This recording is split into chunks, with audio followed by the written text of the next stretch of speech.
सल्लल्लाहु अला हबीबिही मुहम्मद व अला आलिहि व अस्हाबिहि व बारिक वसल्लम। कुरान पाक के नाम तफसीर कबीर और तफसीर अजीज़ी वग़ैरह में है कि कुरान पाक के 32 नाम हैं, सिपारे 30 हैं, नाम कुरान पाक के 30 हैं। 30 की निस्बत से याद रखेंगे तो तकरीबन करीब करीब रहेंगे, जो कि कुरान पाक में मज़कूर हैं। नंबर 1 किताब, नंबर 2 कुरान पाक, नंबर 3 फुरक़ान हमीद, नंबर 4 ज़िक्र व तज़किरा, नंबर 5 तंज़ील, नंबर 6 अल हदीस, नंबर 7 मौइज़ता, नंबर 8 हुक्म हिकमत हकीम मुहकम शिफा, नंबर 10 खुदा, नंबर 11 सिरात मुस्तकीम, नंबर 12 हब्ल, नंबर 13 रहमत, नंबर 14 रूह, नंबर 15 क़सस, नंबर 16 बयान तिबियान, नंबर 17 बसायर, नंबर 18 फसल, नंबर 19 नजूम, नंबर 20 मसानी, नंबर 21 नेमत, नंबर 22 बुरहान, नंबर 23 बशीर व नज़ीर, नंबर 24 कज्जिम, नंबर 25 मुहैमिन, नंबर 26 हादी, नंबर 27 नूर, नंबर 28 हक, नंबर 29 अज़ीज़, नंबर 30 करीम, नंबर 31 अज़ीम, नंबर 32 मुबारक। ये तमाम नाम कुरान पाक की मुख्तलिफ़ आयातों में मज़कूर हैं, 32 के 32। कुरान पाक तो इसका अहम मेन मशहूर नाम है, बाकी ये सारे के सारे नाम कुरान पाक में ख़ुद आए हैं, ठीक है ना जनाब। जिस तरह के आपको अर्ज़ कर दूँ कि मालिक ने फरमाया ना कि इहदिनस सिरातल मुस्तकीम, हमने पढ़ा ना कि इसका नाम एक सिरात मुस्तकीम भी है। खुद आ गया ना सिरात में, मुझसे सीधे रास्ते की दुआ मांगो।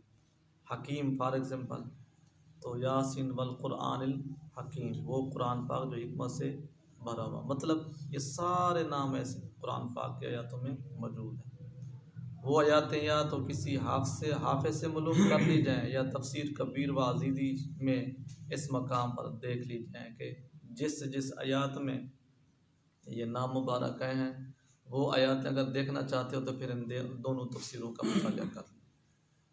इन नामों की वजह कुरान पाक और फुरक़ान करीम के माने और इसकी वजह तस्मिया तो हम मुक़दमे में बयान कर चुके हैं कि कुरान पाक इसको क्यों कहते हैं और फुरक़ान पाक इसको क्यों कहते हैं। किताब के माने भी अभी बयान कर दिए हैं, बाकी नामों की वजह तस्मिया हस्ब ज़ैल है। ये 3-4 नाम तो आप इसके पीछे पढ़े हैं, इसको कुरान पाक क्यों कहते हैं, फुरक़ान पाक क्यों कहते हैं, या किताब इसको क्यों कहते हैं। हमने चौथे नंबर पर पढ़ा था तज़किरा, ज़िक्र व तज़किरा के माने हैं याद दिलाना, चूँकि यह कुरान पाक अल्लाह ताला और इसकी नेमतों की और मीसाक के अहद को याद दिलाता है। अल्लाह ताला को भी याद दिलाता है, उसकी नेमतों को भी और रोज़े अज़ल को भी, इसलिए इसका नाम तज़किरा और ज़िक्र, इसलिए इसे तज़किरा और ज़िक्र और तज़किरा कहते हैं। आगे था 5वां तंज़ील, तंज़ील के माने हैं उतारी हुई किताब, तंज़ील मिन रब्बिल आलमीन, चूँकि ये भी रब ताला की तरफ से उतारी गई है इसलिए तंज़ील कहते हैं, ठीक है जनाब। हदीस इसके माने हैं नई चीज़ या कलाम, नई चीज़ या कलाम और बात, चूँकि बमुकाबला तौरात शरीफ व इंजील शरीफ के ये दुनिया में ज़मीन पर बाद में आया इसलिए निया है। कोई नई चीज़ वो यानी पहले आ चुकी थी तो एक किस्म की नई आई ना, सही तौरात और इंजील शरीफ के बाद ये नई आई ना सर, इसलिए हदीस पाक इसका हुआ। नीज़ ये पढ़ा हुआ उतरा ना के लिखा हुआ, जिस तरह वो किताबें लिखी हुई उतरी थी ना, इस तरह ये कुरान पाक लिखा हुआ नहीं उतरा बल्कि पढ़ा हुआ उतरा है, इसलिए ये बात है। हदीस का मतलब बात भी है ना, इसलिए ये बात है। मुआइज़ा था कि माने नसीहत के हैं, और ये किताब सबको नसीहत करने वाली है, इसलिए इसका नाम मुआइज़ा है। नंबर 8 हिकमत, हुक्म मुहकमा, ये हुक्म से बने हैं, इसके माने मजबूत करना, लाजिम करना और रोकना। मजबूत करना, लाजिम करना और रोकना। चूँकि ये कुरान पाक मजबूत भी है, कोई इसमें तहरीफ ना कर सका। लफ्ज़ तो बड़ी दूर की बात है, ज़बर ज़ेर की भी तहरीफ ना कर सका। और लाजिम भी है कि किसी किताब ने इसको मनसूख ना किया। जिस तरह इस किताब ने तौरात शरीफ, इंजील शरीफ को मनसूख कर दिया ना, जब ये यानी ला और आइन आया तो वो आइन मनसूख हो गए। जिस तरह के हमारे हुक्मरान तरमीम में करते हैं, तो पहले उस तरमीम में क्या मतलब होता है कि वो जो पहले को मनसूख कर देते हैं, जिसकी वजह से फिर मुख्तलिफ हमारे मुल्क में तब्दीलियाँ होती हैं। फिर वो कानून ख़त्म था पहले, यानी कि यूनियन काउंसिल मुख्तलिफ थी, एक कर दी गई है। पहले कमिश्नर निज़ाम था, DC, यानी वो पहले को मनसूख कर देते हैं, नया ले आते हैं। ये भी अच्छा, और बुरी बातों से रोकने वाला भी है, इसलिए इसके ये नाम है। और बुरी बातों से वाक़या कुरान पाक अनिल फ़ाहिशाए वल मुनकर। शिफा, इसलिए कहते हैं कि ये ज़हरी और बातनी बीमारियों से सबको शिफा देने वाली किताब है। कुरान पाक ने खुद फरमाया है, कुरान पाक ने 2 चीज़ों को शिफा फरमाया है, कुरान पाक को और शहद को। वनुनस्सिलु मिनल कुरआनी मा हुवा शिफा व रहमतुल लिल मुमिनीन वला यज़ीदु ज़ालिमीन इल्ला खसारा। वना सूरत बनी इसराइल 15 से 12। जिसको कुरान पाक शिफा कहते हैं उसकी तरफ अवामुन नास नहीं आती, ठीक है जनाब। जिसके बारे में अथेंटिक कोई फैसला नहीं है, उसके बारे में हम दौड़ दौड़ के जाते हैं। फॉर एग्जाम्पल, ये दवा है, जब फक्कियाँ होती हैं, इसके ऊपर लिखा होता नहीं होता कि ये खाओगे तो शिफा मिल जाएगी। हम एक उम्मीद पर खाते हैं ना कि मुमकिन इससे शिफा मिल जाए। कुरान पाक तो वो है जिसके बारे में रब तआला ने फरमा दिया है कि ये शिफा ही शिफा है, शिफा ही शिफा है। नंबर 10 हुदा हादी, इसलिए कहते हैं कि ये लोगों को हिदायत करते हैं, हुदल्लिल मुत्तकीन। नंबर 11 सिरातिम मुस्तकीम, इसलिए कहते हैं कि इस पर अमल करने वाला अपनी मंजिल पर आसानी से पहुंच सकता है। इस पर ही अमल करके वली बने हैं ना, गौस बने हैं, कुतुब बने हैं। नंबर 12 हबल वातसिमु बिहबलिल्लाह, हबल, ठीक है जनाब। इसलिए कहते हैं कि हबल के माने रस्सी, और रस्सी से 3 काम लिए जाते हैं। इससे चंद बिखरी हुई चीज़ों को बांध लेते हैं। एक तो ये चीज़ें, लकड़ियाँ समझ लें, लकड़ी यहाँ पड़ी है, यहाँ पड़ी है, यहाँ पड़ी है, इसको इकट्ठा किया, एक ही रस्से में बांध दिया, क्या बन गया? गठड़ा बन गया। रस्सी को पकड़कर नीचे से ऊपर पहुँच जाते हैं। फौज में देखें और जगहों में देखें, रस्सी ऊपर बांधी हुई होती है। जब ये जो काम करते हैं रोगन वगैरह, ये रस्सी के ज़रिए, सीढ़ियाँ तो आ गई हैं ना, रस्सी के ज़रिए ये गुंबद पर चढ़ा जाता है। सीढ़ियाँ तो अब बनाई गई है ना सर। रस्सी के ज़रिए कश्ती पार लगाई जाती है। कभी आपने दरियाओं के सफ़र किए होंगे तो वो भी रस्सी उन्होंने बांधी हुई होती है, ठीक है ना। किश्ती चल रही है, वो उन्होंने रस्सी को बांध कर जो है ना पूरी अपना रुख का सिमत का तयन करते हैं। चूँकि कुरान पाक के ज़रिए मुख्तलिफ लोग एक हो गए, यानी जितने भी थे, ईसाई थे, यहूदी थे, सिख थे, मुशरिक थे, कोई भी थे, कलमा पढ़कर सारे एक हो गए। इसी तरह इसकी बरकत से कुफ्र के दरिया में डूबने से बच जाते हैं, इसके ज़रिए से हक़ तआला तक पहुँचते हैं, इसलिए इसको हबल कहते हैं। और यही जिस तरह रस्सी बांधी हुई होती है एक किनारे से दूसरे, उसको पकड़ कर बंदा किनारे लगता है, इसी रस्सी को पकड़ते हुए हम अल्लाह रब्बुल इज़्ज़त की बारगाह में इस्तिकाम से पहुँच जाएंगे। नंबर 13 रहमत, इसलिए कहते हैं कि ये इल्म है और जहालतों और गुमराहियों से निकालने वाला है, और इल्म हक़ तआला की रहमत है। रहमत है ना जी, रहमत हमेशा गुमराहियों से निकालती है इंसान को। और इंसान कितनी गुमराही में था, आपके सामने तारीख है। कलमा शरीफ पढ़ते हैं, कुरान पाक पर अमल करते हैं, तो वो हिदायत याफ्ता बन जाता है। नंबर 14 रूह भी इसको फरमाया गया है ना कि इसका नाम रूह भी है। हज़रत जिब्राइल अलैहिस्सलाम की मार्फत आई और ये जानू की ज़िंदगी है, इसलिए इसको रूह कहते हैं। हज़रत पहली बात तो ये है कि जिब्राइल अलैहिस्सलाम का लक़ब है रूहुल अमीन, इसको लाने वाले रूहुल अमीन अलैहिस्सलाम है। दूसरी बात ये है कि ये मुर्दा जानू के लिए रूह है। कुरान पाक में एक जगह आता है कि वो लोग मुर्दा हैं हकीकत में जो बेईमान हैं, ठीक है ना जनाब। जो ईमान लाए वही ज़िंदा है, तो ईमान इसी के ज़रिए लाया गया ना। ये हमारा ईमान और हमारी नूर है। नीज रूह के चंद काम है, जिस्म को बाकी रखना, बेजान जिस्म जल्द गल सड़ जाता है। जिस्म की हिफाजत करना, रूह जिस्म की हिफाजत करती है। इसकी बड़ी लंबी बात है कि जो अल्लाह ताला का वली रूह को पालता है तो मरने के बाद उसका जिस्म साबित रहता है, सालिम रहता है। हम लोग जिस्म को पालते हैं, रूह को नहीं पालते। अल्लाह ताला का वली रूह को पालता है, जिस्म को नहीं पालता। इसलिए फिर उनका जो है ना रूह मजबूत होती है, जिस्म उनका गल सड़ता नहीं है। हम लोग वजूद को ध्यान देते हैं, रूह को ध्यान नहीं देते। पोजीशन क्या निकलती है, 7 दिन बाद हमारे रूह अपना जिस्म जो है ना फूलने शुरू हो जाते हैं। इसके पर कभी इंशाल्लाह गुफ्तगू करेंगे। जिस्म की हिफाजत करना, रूह है तो हमारा जिस्म हिफाजत में है। रूह है तो हम लोग हमें नाम से लेकर पुकारे जाते हैं। जब रूह निकलती है, हालांकि उस बंदे का नाम मौजूद होता है। कभी कोई कहता है कि ये अशरफ वफात पा गया, कभी कोई कहता है, या उसको कहते हैं कि अशरफ की मैयत, यही कहते हैं कि मैयत को गुस्ल दिया है, मैयत तैयार है। रूह ने सब कुछ पहचान करवाई हुई है। बेजान जिस्म को जानवर खा जाते हैं। जिस्म पर रूह करना, जिस्म पर रूह करना के जिस्म की हर जुम्बिश रूह के इरादे से होती है। रूह है तो हम अपना हरकत कर रहे हैं। जब बंदे में रूह नहीं होती तो हालांकि बंदे का कान समात मौजूद होती है, आँख में नूर भी मौजूद होता है, लेकिन वो देख नहीं सकता।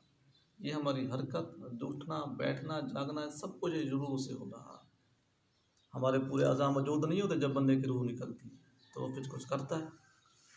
कुरान शरीफ भी मुस्लिम कौम की बका का ज़रिया है। मुसलमानों की जो लाशें, इनकी मैयत इनके मज़ारों में जो मौजूद है, कुरान पाक पढ़कर मौजूद है ना। मरते तो काफिर भी हैं ना, उनके जिस्म मौजूद क्यों नहीं? हमारे किसी अल्लाह ताला के वली की, अल्लाह ताला माफ़ करे इस जुमले को बेअदबी में ना लिखे, किसी भी वली की मज़ार शरीफ की खुदाई करो तो आपको उनका जिस्म मुबारक बिल्कुल उसी तरह तरोताज़ा मिलेगा। ठीक है जनाब, इसकी हज़ारों मिसालें मैं आपको दे चुका हूँ, बल्कि कई मिसालें। मुसलमानों को शयातीन और कुफार से बचाता है। ठीक है जनाब, यही कुरान पाक है जो जज्बा देता है ना कि इनको मार दो, मरोगे तो शहीद होगे या इनको मार दो। कुरान पाक जज्बा दे रहा है ना, एक किस्म की रूह। कौम मुस्लिम पर रूह करता है कि मुसलमान की हर हरकत कुरान शरीफ के मातहत है, लिहाजा ये रूह है। आगे हमने पढ़ा 15 कसस। कसस किस्से के 2 माने हैं, हिकायत और किसी के पीछे चलना। हिकायत और किसी के पीछे चलना। चूँकि कुरान पाक ने अम्बिया अलैहिस्सलाम और दूसरी कौमों के सच्चे किस्से बयान किए, कितने किस्से आए हैं। ज़ुल्करनैन अलैहिस्सलाम का किस्सा, असहाब कहफ का किस्सा, यूसुफ अलैहिस्सलाम का, यानी कितने किस्से आए हैं। और लोगों का ये इमाम है कि सब लोग इसके पीछे चलते हैं। तुर्की में शक्ल वज़ा कतम में तो फ़र्क आ सकते हैं, कि मकसद है गोरे चिट्टे में तो फ़र्क आ सकता है। मिस्र है, तुर्की है, लबनान है, यानी इतने ममालिक हैं, सब कुरान पाक के पीछे चल रहे हैं ना। कुरान पाक तो किसी के पीछे नहीं चल रहा ना, कुरान पाक के पीछे चल रहे हैं तो कामयाब हो रहे हैं और दुनिया के इमाम बने हुए हैं। रात तैयब उर्दुगान के बारे में हम पढ़ रहे थे, आप भी सुनते हैं। क्या है, उस बंदे ने अपने अंदर ये रूह को बेदार किया हुआ, कुरान पाक को बेदार किया। मैं रात पढ़ रहा था कि एक दफ़ा दौरान तालिब इल्म में उसको कहा गया, अजान हुई, नमाज का वक्त हुआ तो उस्ताद ने छुट्टी दी और उस्ताद ने उसको जो है पता नहीं कपड़ा पेश किया या कागज़ पेश किया, उसमें क्या था, तस्वीर थी कि यही नमाज़ पढ़ लें। उन्होंने कहा हम इसमें नमाज़ नहीं पढ़ते, इसमें हमारे मुसलमानों की नमाज नहीं होती। मतलब उसने एक बुजुर्ग, ये बहुत बड़े बुजुर्गों का मानी है, ये सही अकीदा सुन्नी अकीदा है, जिसको बरेलवी कह सकते हैं। इसके एक बेटे का नाम नजमुद्दीन ज़िक्रिया इस तरह का नाम था। वो जिस तरह हमारे यहाँ पाकिस्तान में मशहूर मरूफ हमारे बुज़ुर्ग हैं, लाल शहबाज कलंदर हजूर दाता साहब या हज़रत बहुद्दीन ज़िक्रिया मुल्तानी साहब। अगर आपको हज़रत बहुद्दीन ज़िक्रिया मुल्तानी साहब की अक़ीदत हो जाए तो आप अपने बेटों का नाम वही रख लो। इस बंदे को उसी बुज़ुर्ग से इतनी इंतहा की अक़ीदत थी कि इसने अपने बेटे का नाम भी उसी के नाम पर रख दिया। मतलब अल्हम्दुलिल्लाह, इसलिए ये हमारा हीरो है। एक तो इसके अंदर गैरत है, गैरत ईमानी जिसको कहते हैं। दूसरी सबसे लुत्फ़ की बात यह है कि सही और सुन्नी अक़ीदा बंदा है। ये मकसद है कि अहले हदीस या देवबंद नज़रियात का या इस तरह का गैर मुक़ल्लिद ज़हन का नहीं है, पक्का प्योर सुन्नी। ठीक है जनाब। अच्छा, इसलिए इसका नाम कसस है। नंबर 16 बयान तिबियान मुबीन, इन सब के माने ज़हर करने वाला। चूँकि ये कुरान पाक सारे शरई अहकाम को और सारे उलूम गैबिया को नबी पाक सल्लल्लाहु अलैहि वसल्लम पर ज़हर फरमाने वाला है। ज़हर हुआ कि नहीं हुआ, ये हलाल था, ये हराम था, पहले इस तरह कोई पता था? कुरान पाक ने सब वजाहत कर दी है ना। ये गोरा है, ये चिट्टा है, ये हलाल है, ये हराम है, वगैरह वगैरह, इसलिए इसके ये नाम है। नंबर 17 बसायर जमा बसीरत की है। बसीरत कहते हैं दिल की रोशनी को, जैसे कि बसारत आँख के नूर को कहा जाता है। चूँकि इस किताब से दिलों में सदा नूर पैदा होते हैं, इसलिए इसे बसायर भी कहा जाता है। कुरान पाक जो है ना, ये दिल की रोशनी पैदा करता है। अब ज़हरन तो अल्लाह ताला ने हमें आँख की रोशनी दी हुई है ना, यही कुरान पाक अंदर रोशनी पैदा करते तो फिर ख्वाजा खाजगान की ज़ात पाक 90 लाख हिंदू को कलमा पढ़ा देते। फिर हजूर दाता साहब बड़े बड़े हिंदू और सिखों को और जूते मुबारक के ज़रिए उनको सीधे कर देते। ये कुरान पाक के नूर के कमाल। नंबर 18 फसल के माने फैसला करने वाली या खुदा या जुदा करने वाली। चूँकि ये आपस के झगड़ों के फैसला करने वाली भी है और मुसलमान और कुफार में फैसला फरमाने वाली भी। आपस में भी हलाल और हराम के फैसले, कुफार और मुसलमानों के फैसले, यानी बेहतरीन ये जुदा करने वाली, हर चीज़ को वाज़ेह, इसलिए इसका नाम फसल है। नंबर 19 नजूम, नजम से बना है, इसके माने तार के भी हैं और हिस्से के बीचों के। कुरान पाक की आयातें तारों की तरह लोगों की हिदायत करती हैं और अलग-अलग आई हैं। सितारे अलग-अलग हैं ना, सियारे अलग-अलग हैं ना, कुरान पाक की आयातें भी अलग-अलग हैं और ये हिदायत की चश्मा है, इसलिए इसका नाम नजूम है। मसानी जम्मा है मुसन्ना की। मुसन्ना के माने हैं बार बार, क्योंकि इसमें अहकाम और किस्से बार बार आए हैं। मूसा अलैहिस्सलाम के किस्से कितने दफ़ा आए हैं, आदम अलैहिस्सलाम के किस्से कितने दफ़ा आए हैं, यानी बार बार बार बार बार बार। ठीक है जनाब। और ये किताब ख़ुद भी बार बार उतरी है, एक दफ़ा तो नहीं उतरी ना, कितने दफ़ा उतरी थी, बार बार बार उतरी है ना, जैसा कि हम मुक़दमे में बयान कर चुके हैं, इसलिए इसको मसानी कहते हैं। नेमत के माने जहर है, कुरान पाक ने आके सब कुछ को जहर कर दिया। बुरहान के माने दलील, और ये भी रब तआला की और नबी पाक सल्लल्लाहु अलैहि वसल्लम के और तमाम साहबका अंबिया अलैहिस्सलाम के सिद्क़ की दलील है, इसलिए इसे बुरहान कहते हैं।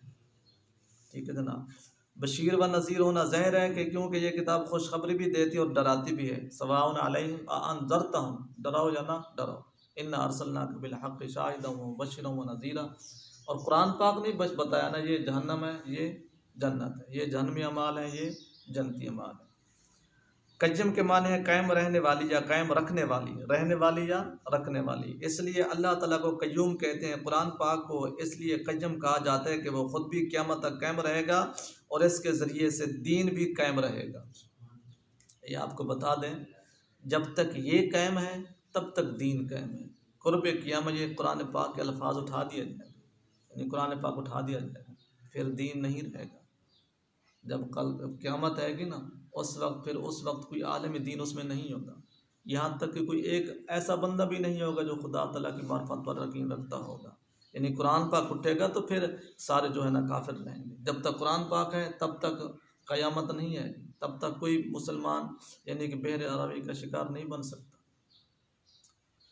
मुहैमिन के माने अमानतदार या मुहाफ़िज़, चूँकि ये किताब मुसलमानों की दुनिया व आखिरत में मुहाफ़िज़ है। बल्कि कुरान पाक तो क़यामत तक तो रहना ही रहना है, क़यामत के बाद तक भी इसी कुरान पाक में रहना है। जन्नत में आप उलमा कराम से नहीं सुनते, अगर किसी किताब की तिलावत होने तो ये कुरान पाक की होनी। जब आप ऐसे कुरान पाक को कहा जाएगा कि पढ़ता जाते सीनों पर चढ़ता जा, ये कुरान पाक तो क़यामत के बाद भी जारी रहेगा। अच्छा, ये मुसलमानों की दुनिया और आखिरत में मुहाफ़िज़ है और रब तआला के अहकाम की अमानतदार और नबी अमीन पर उतरी है। और इसने ऐसी अमानत से अल्लाह ताला के अहकाम को महफूज किया हुआ है कि आज तक कोई बंदा कह सकता है, जितनी साइंस ने तरक्की की है, कर रही है, जब तातारियों का ज़माना आया, जन चकेजियों का ज़माना आया, कभी कुरान पाक के मसले ने, कुरान पाक का मसला आगे पीछे किसी ने किया है? क़यामत तक नहीं कर सकेंगे। हालांकि हमले होते रहते हैं कुरान पाक पर, लेकिन गैरतमंद मुसलमान जाग पड़ते हैं। और इन सहाबा किराम के हाथों में रही जो कि अल्लाह ताला के अमीन थे, इसलिए इसको मुहैमिन कहा गया है।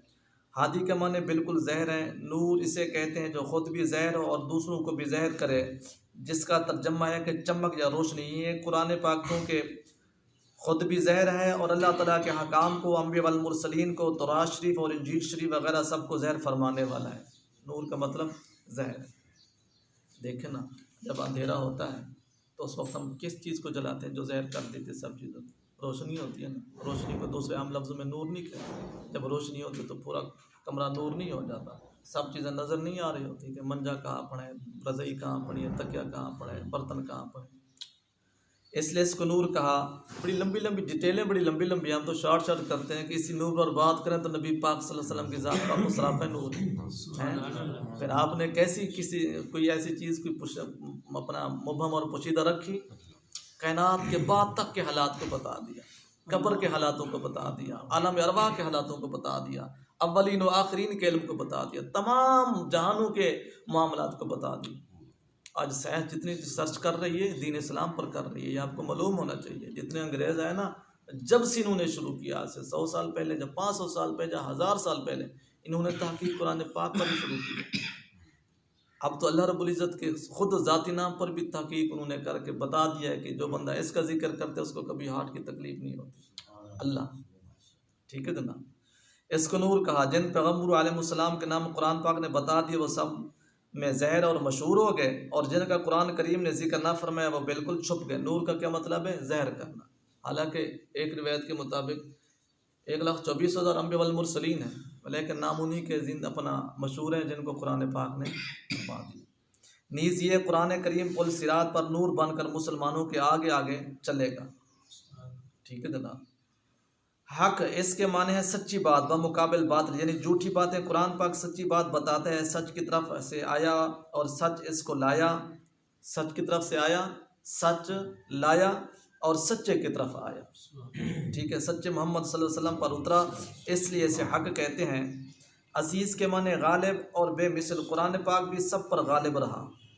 जितनी किताबें छप रही हैं या छपी हैं, बड़े बड़े दिलचस्प किस्से हैं, आज तक कोई ऐसा कोई बंदा बता सकता है कि फ़लाँ मुसन्निफ़ की, फ़लाँ राइटर की जो है ना, उसका नावल, उसकी किताब जो है ना इतनी मशहूर हो गई कि हर बंदा उसका शुदई हो गया?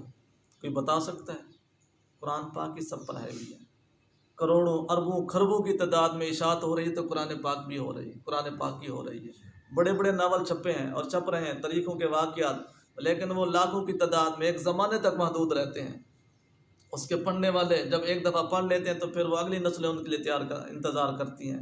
कुरान पाक तो ये है कि बंदा एक दफ़ा क्या बचपन से लेकर बुढ़ापे मरने तक इसको पढ़ता रहता है, फिर भी उसका दिल सैर नहीं होता। और अब भी ये सब पर गालिब है और बेमिसल भी है, इसलिए इसको अजीज़ कहा जाता है।